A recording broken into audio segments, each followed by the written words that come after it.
The Lord be with you. I'm Deacon Keith Fournier, and our first reading is from the book of Genesis. Jacob left Beersheba and set out for Haran. When he had reached a certain place, he stopped there for the night, since the sun had set. Taking one of the stones of that place, he made it his pillow and lay down where he was. He had a dream. There was a ladder planted on the ground with its top reaching to heaven, and God's angels were going up and down on it. And there was Yahweh standing beside him and saying, I, Yahweh, am the God of Abraham your father and the God of Isaac. The ground on which you are lying I shall give to you and your descendants. Your descendants will be as plentiful as the dust on the ground. You will spread out to west and east, to north and south. And all clans on earth will bless themselves by you and your descendants. Be sure I am with you. I shall keep you safe wherever you go, and bring you back to this country, for I shall never desert you until I have done what I have promised you.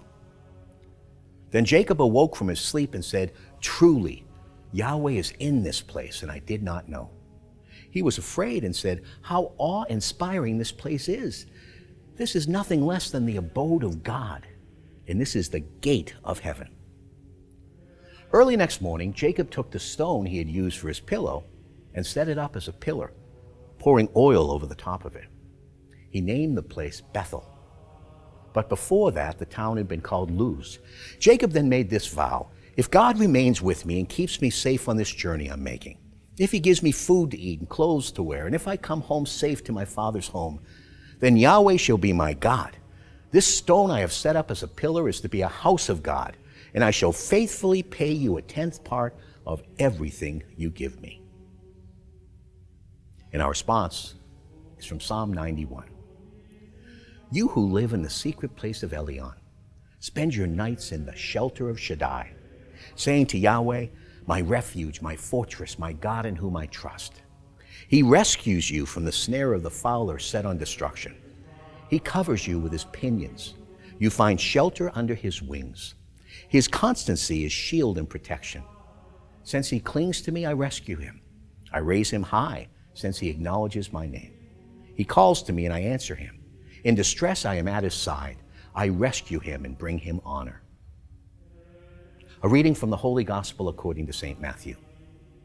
While Jesus was speaking to them, suddenly one of the officials came up who bowed low in front of him and said, My daughter has just died, but come and lay your hand on her and her life will be saved.